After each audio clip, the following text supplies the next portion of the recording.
Hello बच्चों, मैं आपकी एसएस टीचर विजय कला। आज हम पॉलिटिकल साइंस का चैप्टर नंबर 3 स्टार्ट करेंगे, जिसका नाम है why do we need a parliament. हमें संसद की आवश्यकता क्यों होती है।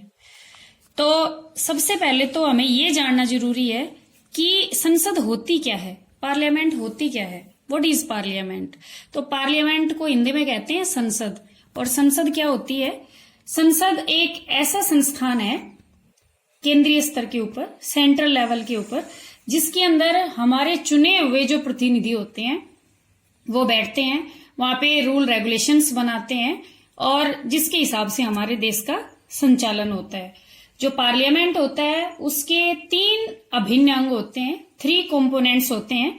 एक होता है प्रेसिडेंट, और दूसरा होता है लोकसभा और राज्यसभा।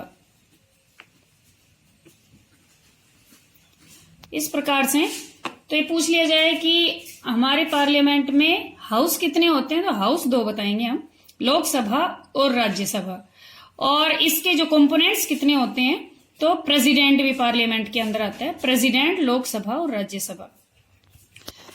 इसके अंदर जो लोकसभा और राज्यसभा होते हैं, इनके अंदर हम थोड़ा विस्तार से पढ़ेंगे कि लोकसभा क्या होती है और राज्यसभा क्या होती है।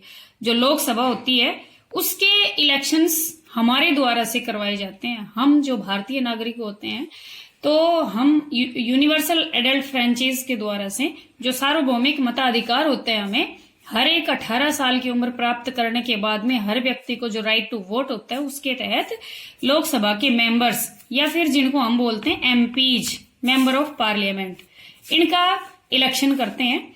और इनके चुनाव हर एक 5 साल के अंदर एक बार होते हैं। और दूसरा जो होता है राज्यसभा, तो राज्यसभा के जो चुनाव होते हैं वो, तो राज्यसभा के मेंबर्स का चुनाव कौन करते हैं, जो member of state legislative assembly के जो मेंबर्स होते हैं, मींस जो सभी एमएलएज होते हैं, वो राज्यसभा के जो एमपीज होते हैं उनका चुनाव करते हैं।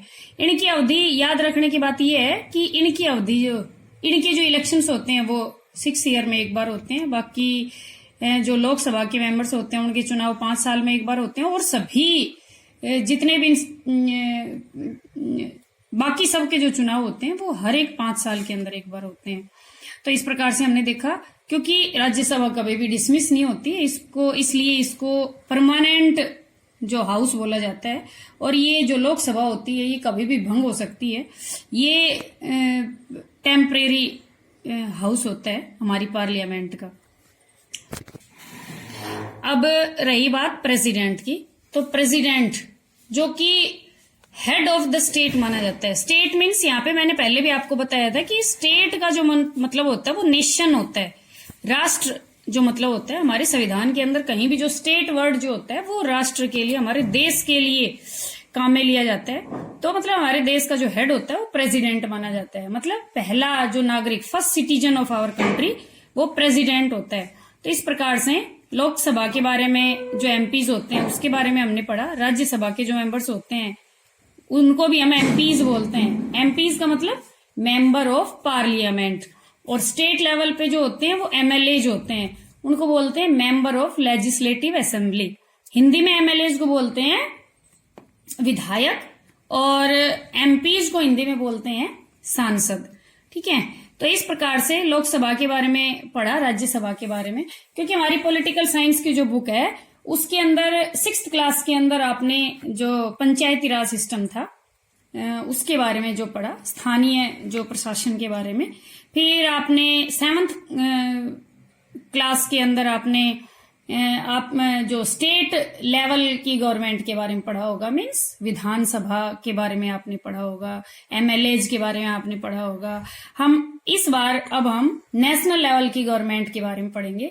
गवर्नमेंट की जो 3 टायर्स हैं, तो पंचायती राज सिस्टम हमने 6th क्लास में पढ़ा, और अभी 7th क्लास में आपने जो स्टेट लेवल की स्टेट गवर्नमेंट के बारे में पढ़ा, और इस साल हम सेंट्रल गवर्नमेंट के बारे में पढ़ रहे हैं। इसीलिए हमने पार्लियामेंट के बारे में पढ़ा कि जिसके अभिन्न अंग होते हैं प्रेसिडेंट और लोकसभा और राज्यसभा।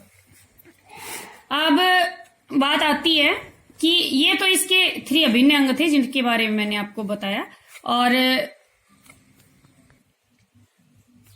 इस प्रकार से हमने पार्लियामेंट के बारे में पढ़ा। मतलब पार्लियामेंट एक सेंट्रल लेवल के ऊपर एक ऐसा इंस्टीट्यूशन है जिसके अंदर हमारे द्वारा से, मीन्स लोगों के द्वारा से, पीपल के द्वारा से चुने हुए जो प्रतिनिधि होते हैं वो पार्लियामेंट के अंदर बैठते हैं, जो बिल पास करते हैं, लाज बनाते हैं, रूल रेगुलेशंस बनाते हैं, जिनके हिसाब से हमारा देश चलता है। अब हम अगली वीडियो के अंदर जो हमारी पाठ्य पुस्तक की टेक्स्ट बुक की जो सेकंड पॉइंट है कि why do we need a parliament, हमें पार्लियामेंट की आवश्यकता क्यों होती है, इसके बारे में चर्चा करेंगे। आशा है कि समझ में आया होगा। अगर फिर भी कुछ नहीं समझ में आया तो आप पूछ सकते हैं। धन्यवाद।